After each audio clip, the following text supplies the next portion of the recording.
Good morning, good morning, good morning. Are you hearing me? Hello? Are you all hearing me? Did somebody say something? All right.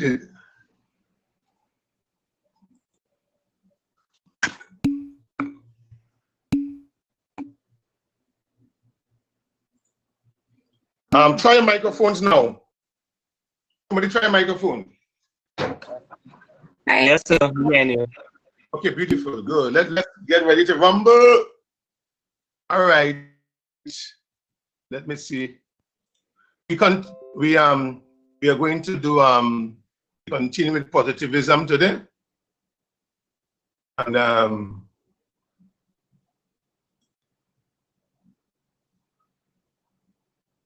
hold on a minute.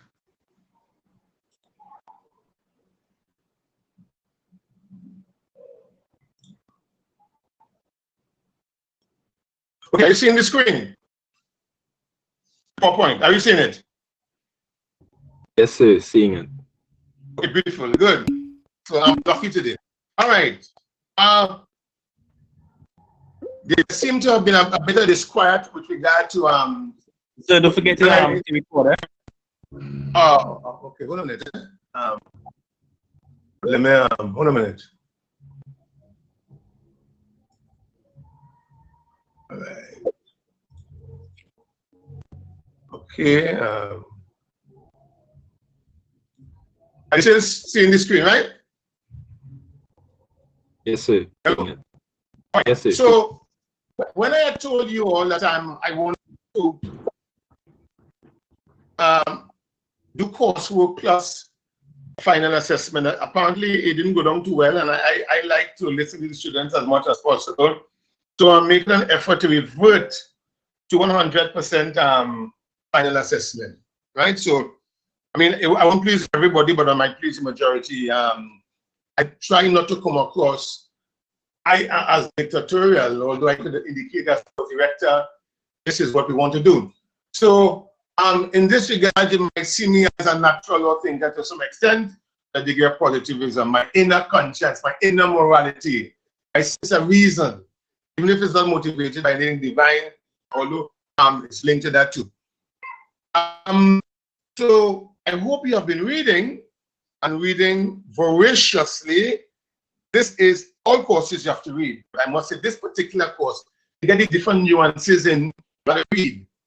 And we already started positivism, but very quickly, anybody want to give me in less than a minute the difference between thinking behind natural law and positivism? Quickly.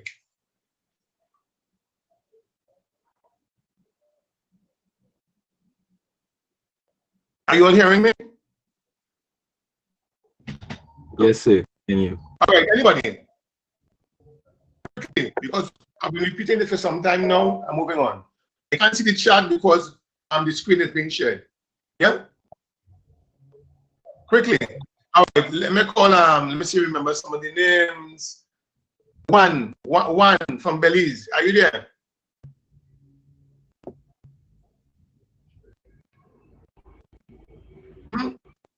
No, sir, he's not here. Justice Pereira, you there? Alexandra raised her hand. Oh, Alexandra, thank you. Thank you. Hiran, you pass on the microphone, please, I can see. Alexandra, let me hear you quickly. Yes, sir. It's the difference between positivism and natural law, you said? Yes. So natural law would be something that would come from a divine entity. All right. As Let me stop in the facts one time. Before you continue, I don't want to hear it will be something. If I write that in the exam. Talk to me as a lawyer, a law student. Come on. Okay, well, natural law would be rules heavily based upon morality, typically coming from a religious perspective, whereas positivist law would be man-made law. All right, that is, you put it in the most rudimentary form. Anybody want to ask, because you need 1 minute, I want to amplify that quickly.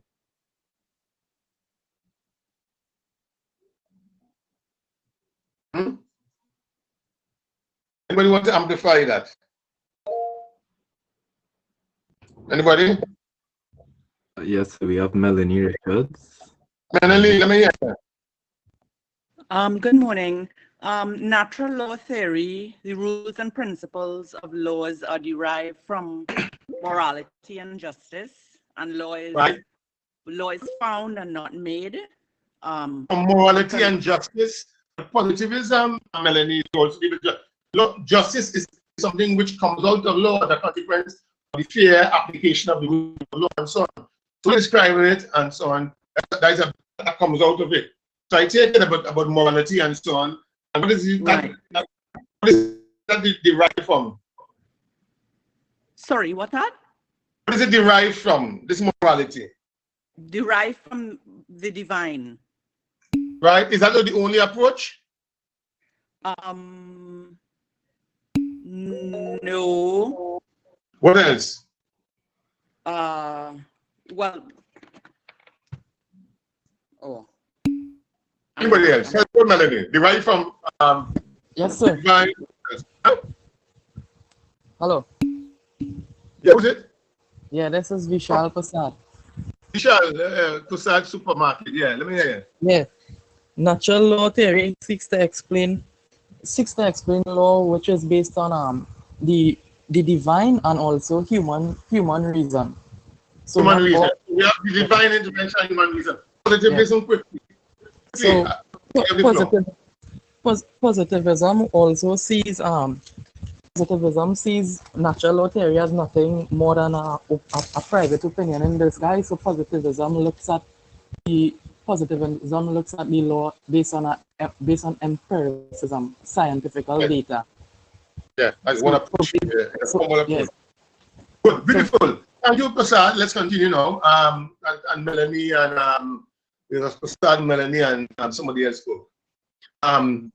So we continue, and we started to speak about one of the modern components of natural law, and Hart being distinguished from the pioneers of natural law like Bentham and Austin. Austin saying that law is the command of a sovereign backed by sanctions, and you need to let us know, class, you need to let me know for now, what the situation would be for the applicability of law in terms of the Caribbean jurisprudence. Austin's theory adequately fit our system of law in the Caribbean, the command of the sovereign backed by sanctions. We already mentioned, I repeat it again, because I repeat a lot in the early stages. When we begin to drill down even further in the course, I shall not come this way again. Perhaps then for the exam we do a general repetition. We speak about the primary claims about positivism, the separability thesis, which means that morals and law must be separate. There's no moral constraints on the law, which means that even if the law might seem to be contrary to certain moral underpinnings, certain moral principles, it does not mean that the law exists. Morality must not constrain or put the law in a straitjacket, right? The law doesn't take into consideration these idiosyncrasies which relativists deem to be subjective. So you need to talk about the separability thesis. You need to know the pedigree thesis. Again, not based on morals, but there are certain conditions by which the law is made and the law is promulgated. We heard about conditions. What are the conditions? How do we find the conditions? We do research. We get the empirical evidence. People are sovereign. The sovereign people have thrown up state. Thrown up a mechanism called the state. Parliament is part of the state. Laws are made by the state, and so on. And these are the laws are made. Pedigree thesis. So, in other words, the law has to be based on some validity. What validates the law? Sovereignty validates the law based on conditions. Right? Based on conditions. The lawmaking is emanated from a body, and where the body comes from? The body comes from the society. Society creates a sovereign, absolute sovereign. In our time, in Austin's time, command of a sovereign by sanctions. You know what Jeremy Bentham had to say about that, and so on. In our approach is the sovereign people. So separability, morality, even if the laws might be contrary to morals, and you must tell me whether or not the separability thesis is really sufficiently correct when one examines what is happening with law in the 21st century. But anybody tell me at this juncture, look at the separability thesis. And as a positivist school of thought, part of the strands, the tenets, so to speak, of positivism, is there any criticism of this separability thesis when one looks at modern law? The law as we speak on the 9th of October, people to examine law, whether it's international law, treaties, or domestic law. Would the separability thesis be solely applicable or not applicable at all? Quickly, I'm calling on anybody put up their hands here? Huron, anybody putting up their hands? No, sir, nobody put up their All hands right. yet. Okay. You want to try it out then? You want to try it? Talk to me. Sure. Oh, Cavell, just raise the hand, sir. Yes. Cavell Sylvester. Oh, okay. Oh, Magistrate Sylvester. Yeah, you know, we contribute. Yes, the magistrate from the Superior Magistrate's Court. Let me hear you. Sylvester. Good morning, class. Good morning, Mr. Charles. I think in today's modern day, we see that what may have been morally wrong and still illegal 50 or 60 years ago has become legal and acceptable in some countries around the world, not necessarily all countries around the world, but some things like same-sex relations. The first thing that could come to mind, that something of a moral that would come under morality, that the law has been closer to like accepting as something. Okay, Magistrate Sylvester. You have done law for more than a year now. You're in your second year, semester 1. I want you to identify rather quickly for me any body of law. I agree with what you're saying. Identify any body of law where you would say to Rastaman, Eden Child, the separability thesis is not applicable. Talk to me. It's not applicable. Yes, one can't see the full applicability. That's the question I asked.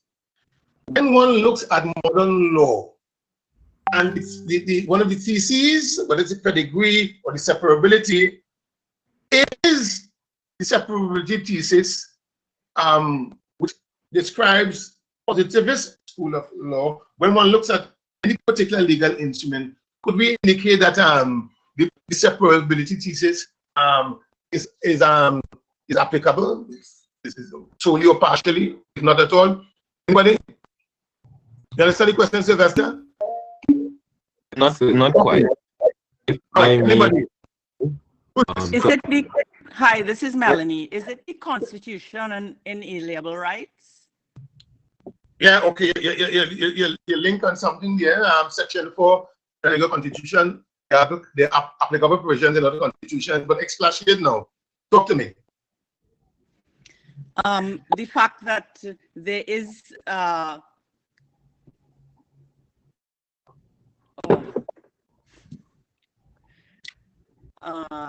okay, I'm gonna hand the mic over. We started off well, but somebody quickly, I need to move on. Yes, sir. So in terms of the applicability of the separability thesis, I would say that it is in some way applicable. I just want to bring back to what Cavell said when he looked at what would have constituted a moral response, such as the shaming of same-sex marriages. Despite the law evolving and changing to a point where we could say yes, it's devoid of morality now. The positivist school of thought would certainly like to claim that something like same-sex marriages meant that the law was divided from morals rather.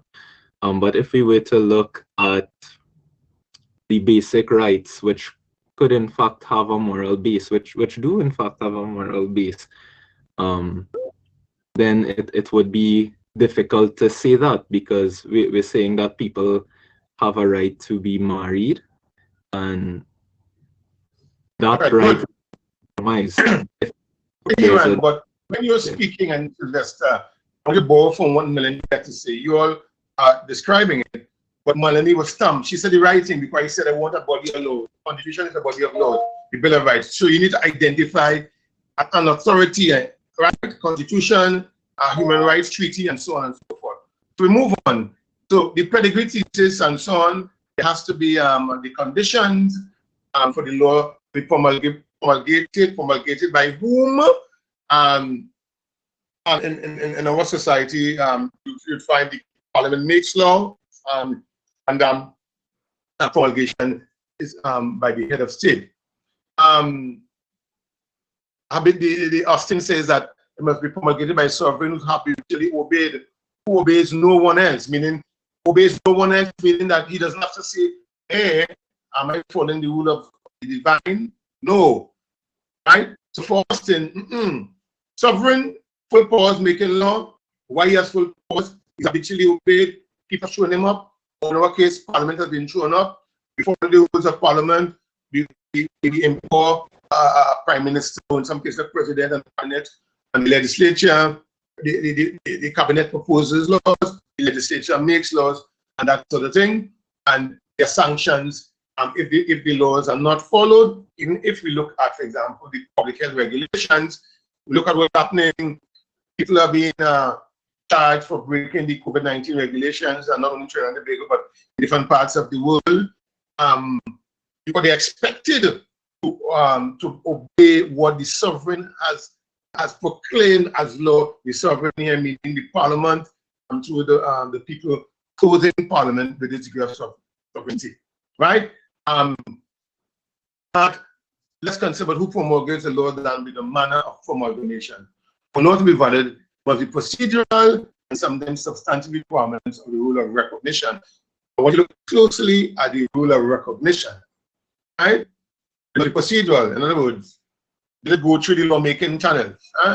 Did we have a bill? Did we have, after the bill, what form the bill took, right? The different lawmaking approaches. Bill, and then after debate in Parliament, you have the acts of Parliament and so on and so forth, right? Discretion thesis, I mentioned judges decide hard cases by making new law. This is one of the theses. This is one of positivism.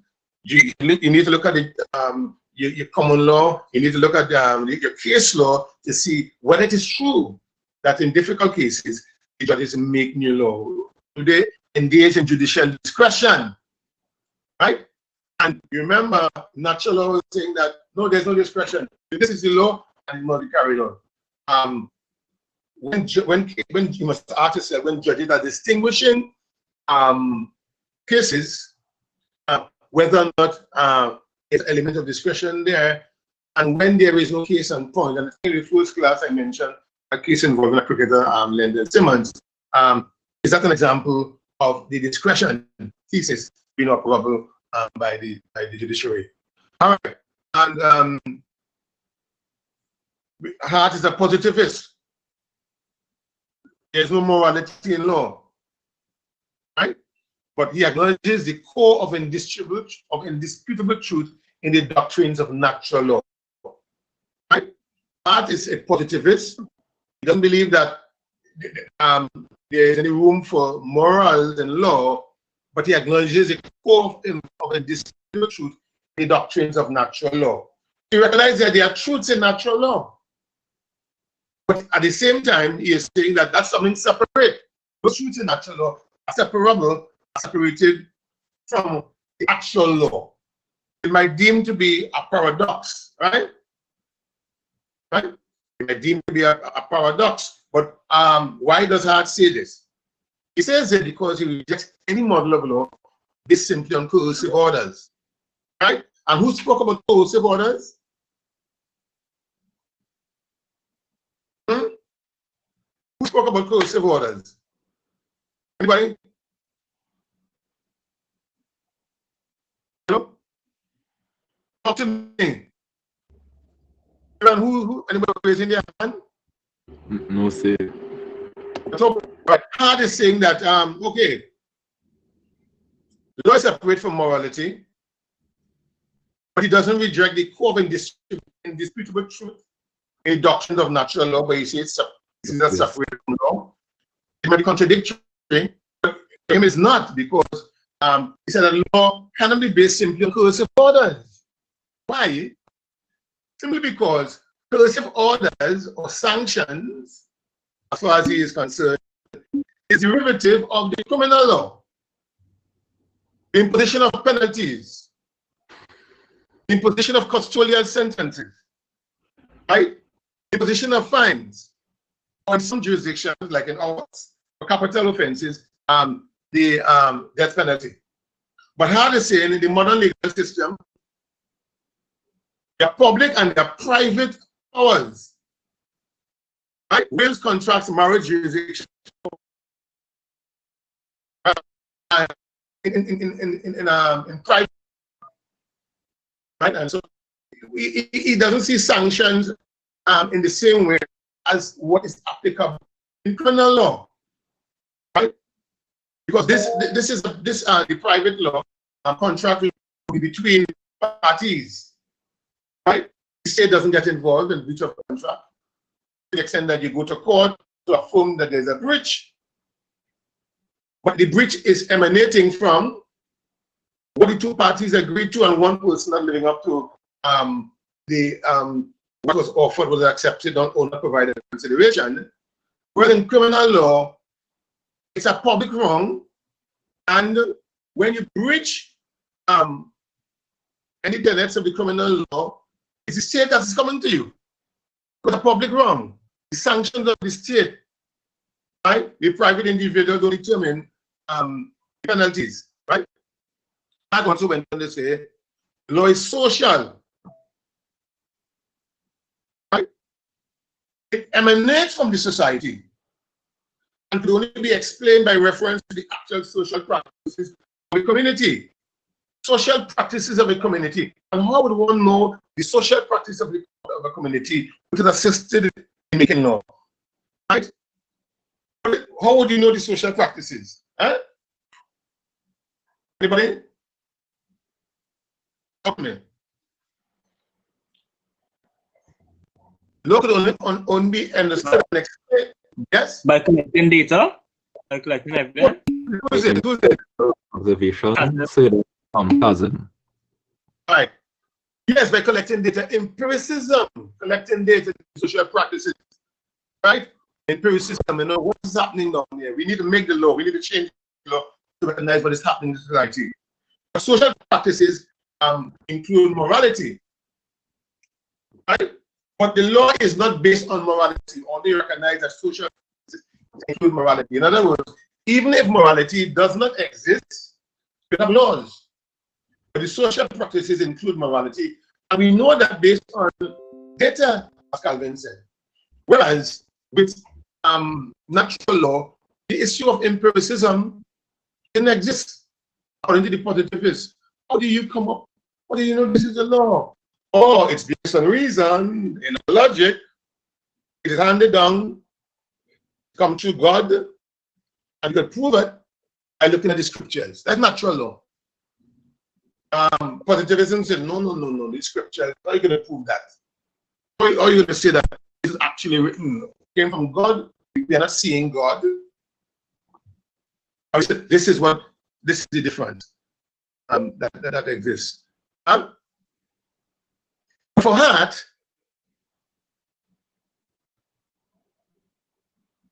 since he was not devoid of recognizing the importance of natural law, and hear me now, the importance of natural law, but it's not that morals made law, or law is dependent on moral, and if there is no morality, there is no law. He recognizes that what we call a modicum of morality, some minuscule element of morality, minimum content of natural law. It recognizes that for a community to survive, certain rules must exist. These are a result of the human condition, which have the following characteristics. Humans are vulnerable. Right? Is that so? The American president recognized that he's vulnerable after not taking on the issue of the COVID-19 seriously. We are susceptible to physical attacks, but not only physical attacks. COVID-19 is not a physical attack.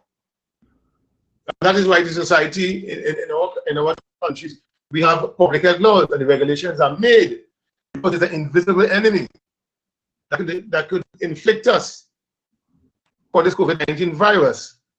So that is not a physical attack, but it's an attack. So we're vulnerable. Right? So law must look at the human condition, human vulnerability, approximate equality. Right? These are natural conditions. These are the human conditions. We all sleep. Although I need to get some more sleep, I go to bed very late, but I sleep. If I don't sleep too well, I don't function. And that happens to everybody, the human, even in the days of in our time artificial intelligence. Huh? The human condition provides the limited altruism. Altruism is goodness and so on. But according to Hart's minimum content of natural law, we are in general selfish. Resources, they're limited ones, but we all need food, clothes, and shelter.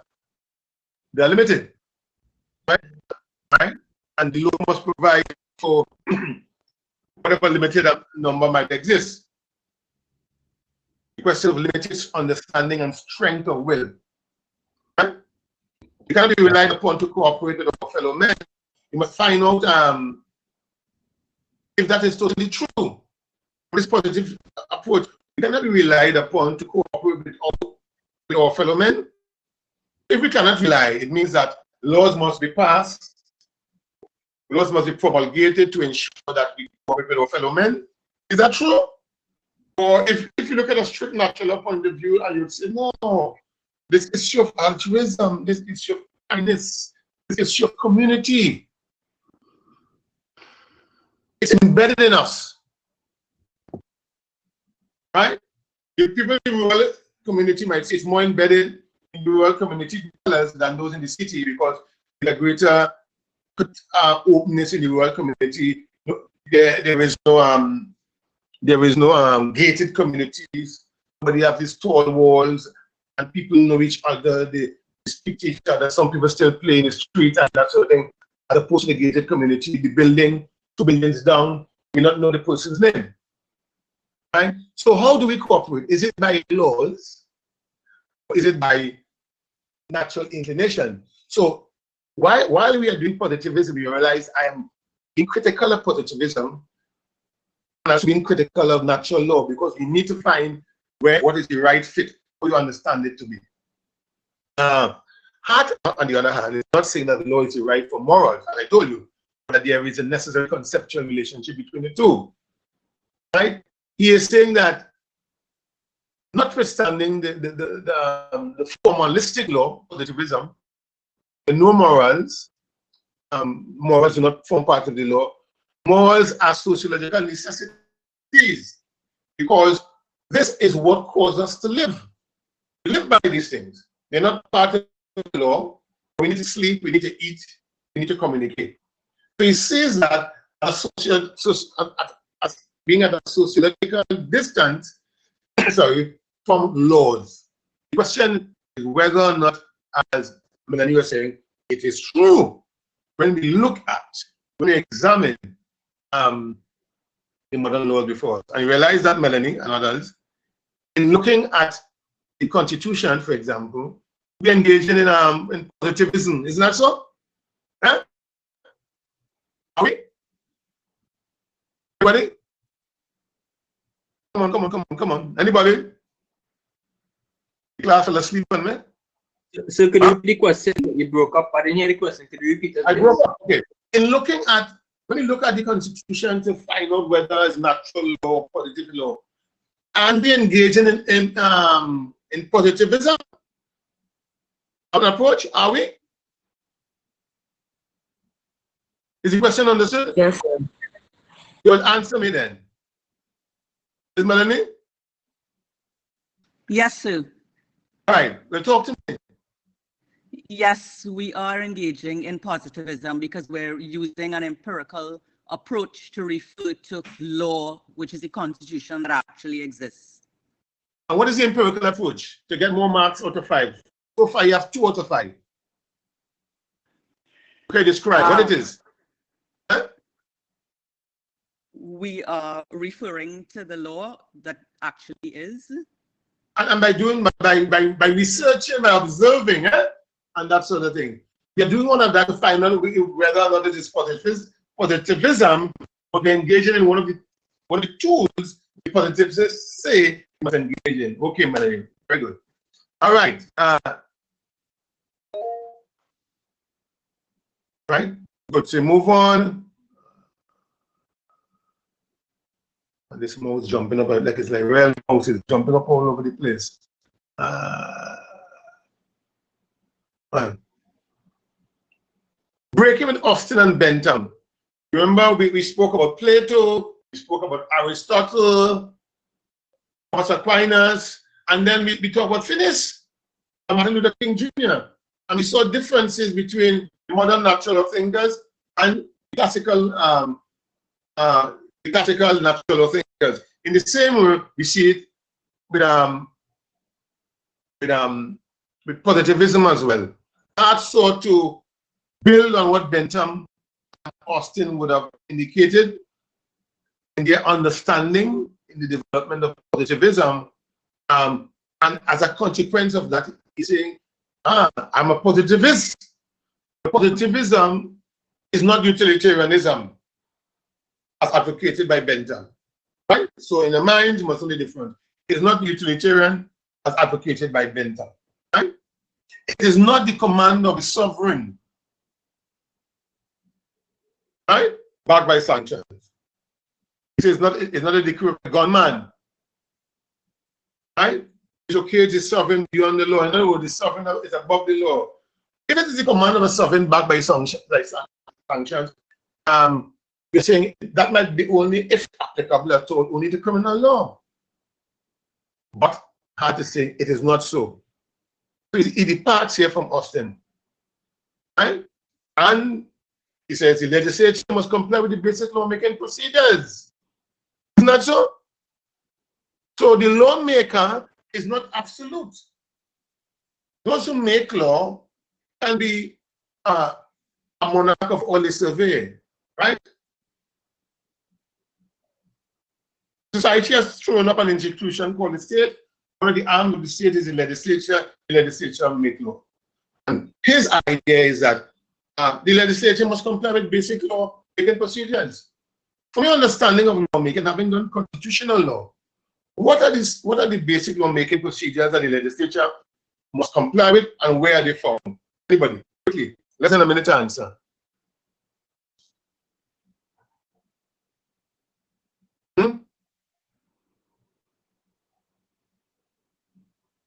Anybody?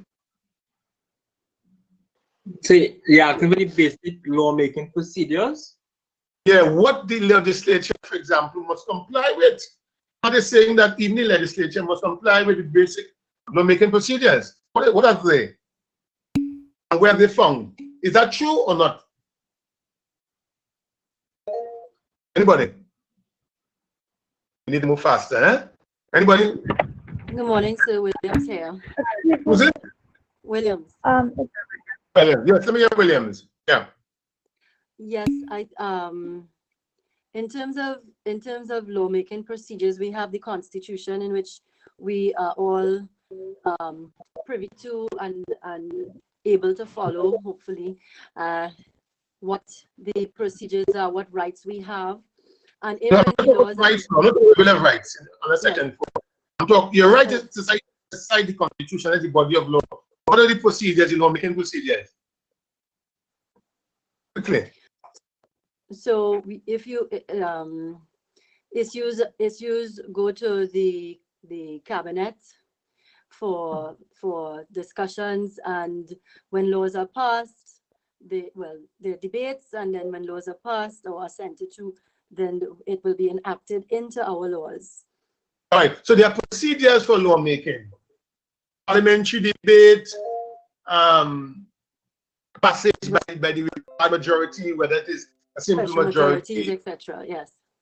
all of those things assent by the president or the monarch in those countries in the Caribbean, which still have the monarch as the head of state. So these are procedures which must be followed. And if they are not followed, what happens?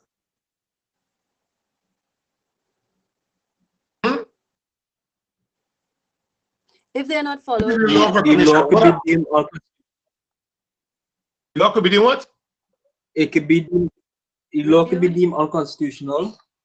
And struck down by the courts. Isn't that so? correct. Yes. Right. Judicial Because review. the manner and form for making the law was not followed. So this is, I'm telling you, jurisprudence might look difficult, might look, wow, this is weird, all these kind of theories, but it becomes easier when you apply them. That's why jurisprudence is important, right? And we talk about the rule of recognition. And this is what we have just mentioned, is the essential constitutional rule of a legal system. The officials who make the law, administer the law, right, must follow them to give them validity, to give the law validity. So if this certifies as according to her, a rule is indeed a rule. So if all of these things are not followed, it's not a rule. I mean, rule here meaning law, right? Because even the lawmakers and those who administer the law must follow rules. Are you there with me? Right? As compared to Sir, I have a question. identify yourself. I was wondering if I could ask a question with regards to Hart's approach. It's Alexander Ghani. Right, good. Yeah. So he says that the legislature must comply with basic lawmaking procedures. But Who's he? what? Who is he? Hart. Get accustomed doing that and remember to get it. Yes. Hart says, yeah. Right. So when Hart says that they have to adhere to these procedures, I'm asking if that also encapsulate procedural principles that would also be found in the Constitution, like rule of law or separation of powers. Excellent question. All right. Very good question. Complex question about procedures and okay. Now we follow the Westminster model, right? Good. And there's a debate as to whether we fully follow the Westminster model. In the UK, which doesn't have a written constitution, as you know, a lot of what is law is based on conventions, right?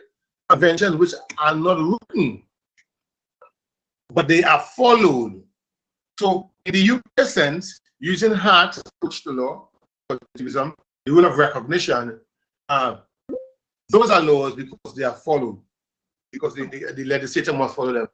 In the Caribbean system, where we, in general, the Anglophone Caribbean, that is, from Belize straight down to Guyana, where we're a republic or still a monarchical system of government, what is the law is generally referred to what is in the Constitution and statutes.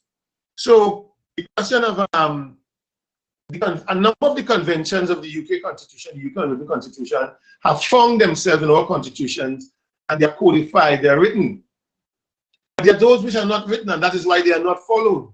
Generally speaking, you might find you speak about the Westminster system, and what is that Westminster? It's Westminster, and a minister might do something which might not be a crime, but it might be contrary to conventions which you ought to have inherited from the UK. But then people, citizens might say, or supporters of that ruling party or that minister might say, but there's no rule, he hasn't broken any rule, there's no written rule at the point. right? So that is the difference in terms of what we're hearing. Procedures, yeah, they must be codified, they're written. I'm not sure in terms of the procedures which are not written as rules where you can look at and whether they are followed. Does that answer your question? Hello? Yes, sir. Thank you. Beautiful. Thank you for that very nice question. But sir, can I still ask a question related to that? This is Nicholas Mills. Nicholas Mills, yeah. Yes, good morning, sir. Good morning. So would it still be appropriate to say that we follow this Westminster system, even though our lawmaking system is very divorced from theirs, because we have this constitution and follow that constitutional supremacy, where we require all these procedural rules. But in the UK, under the actual Westminster, under the actual Parliament of Westminster, they follow parliamentary supremacy and can do a simple majority to effect changes in these conventions. Well, okay. Let's start by saying it's not true to say it's divorced from Westminster, right? In many cases, in many instances, it replicates Westminster model. For example, the bicameral nature of the legislature, right? That's Westminster. In the UK, House of Commons, House of Lords, Trinidad and Tobago, House of Representatives and the Senate, the composition, how people are made members of the Senate might be different from in the UK. Let's look at the issue about assent. In the UK, a monarch, in Trinidad and Tobago, a president, in non-republican countries in the Caribbean, because the monarchical court is still there, the governor general being the representative of the monarch, and the other areas. I would say it's not totally just to say that we are divorced, but because a number of what happens, a number of rules and procedures in terms of parliamentary privilege and that sort of thing, those things we got from the United Kingdom and which we have codified in our law. So I would say, generally speaking, the answer is yes, but it's not totally true, based on some of the conventions which have not found themselves as written rules. Is that clear? Okay. Yes, sir. Beautiful. Law is a system of rules. All societies need rules, right? Anything that you do, for example, when you play a game, the rules, sports, and they impose duties. And look at the CPL, for example, there are rules relating to cricket, how the IPL is going on. How do you know somebody is out and that sort of thing? How do you know that a goal is valid? There are rules. But there are different types of rules, moral rules and there are legal rules, right? And we could go, when we drill down into rules, we talk about primary rules and secondary rules, right? The primary rules lay down standards of behavior and rules of obligation because they impose duties. These are the basic rules prohibiting violence, theft, fraud, etc. Right? These are primary rules. And the positivists advocate that primitive societies have little more than primary rules. Then we have the secondary rules, right? Where you have adjudication. Adjudication will be necessary because we have complex rules, they have to be adjudicated. Somebody has to be the referee. Somebody has to be the individual or the institution which says that you have not followed the rule based on X, based on Y, based on Z. Huh? Right? So secondary rules tell us through adjudication how the primary rules may be found, how they're going to be eliminated, how they're going to change, and if there are violations, how the violations are addressed.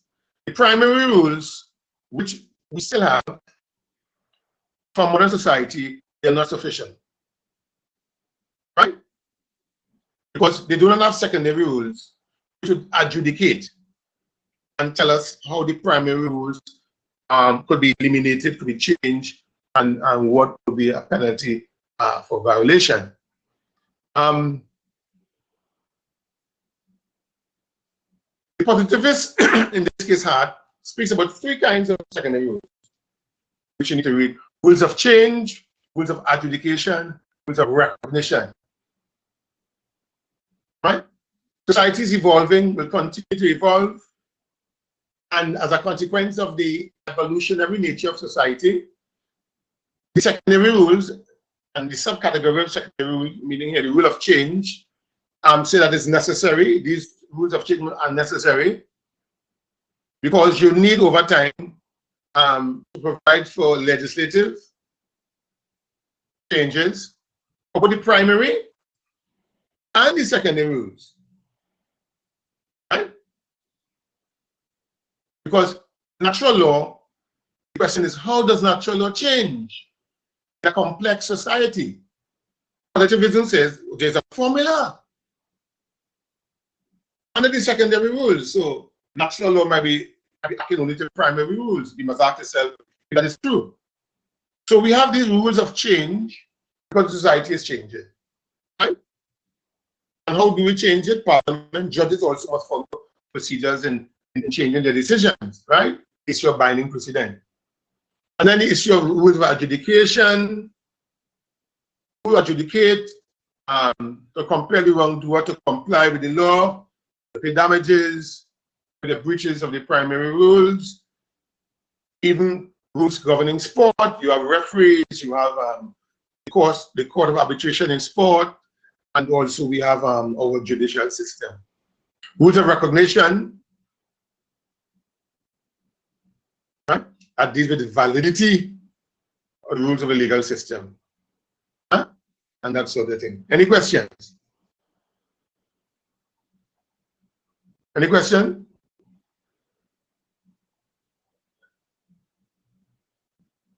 Huh? Recognition and rules of recognition is important as a rule of change. Not a rule of change, as a secondary rule, because you need to look at the rule of recognition as a tool, because it looks at the manner, it looks at the criteria, right, to make a determination that rules are rules. They're essential to the existence of a legal system, because it, meaning the rules of recognition, set the criteria by which the validity of the rules of a legal system are determined. Right? There's a criteria that we need to adopt, we need to see, we need to look for to determine whether the rules of the legal system are valid, right? The validity. Any questions? Huh? No, sir, no questions. Okay, beautiful. It's now we are about to wrap up. I'm going to start at 10 o'clock, but before I wrap up, I want you to read rule of recognition. It's very important. We get a question or essay, and you may ask to critically examine the rules of change, the secondary rules of positivism, in particular, with particular attention to the rule of recognition, right, and so on. And what validates a rule? One of the classical examples of rule of recognition is habitual obedience. If there's obedience to legal authority, that's a way of validating. That's a way of validating. Just have some. That's a way of validating. So if people regularly obey the law, it's not a little boy who just fucking like say okay, yeah, say nothing. I just take a vested interest in your feelings on thing. Somebody has another conversation going on. Yeah. What's it? The mic was on there. Take off your mic, why you run? This time for me to end it. Somebody having a side talk. Continue to read, please. I'll be galloping next weekend. Take care.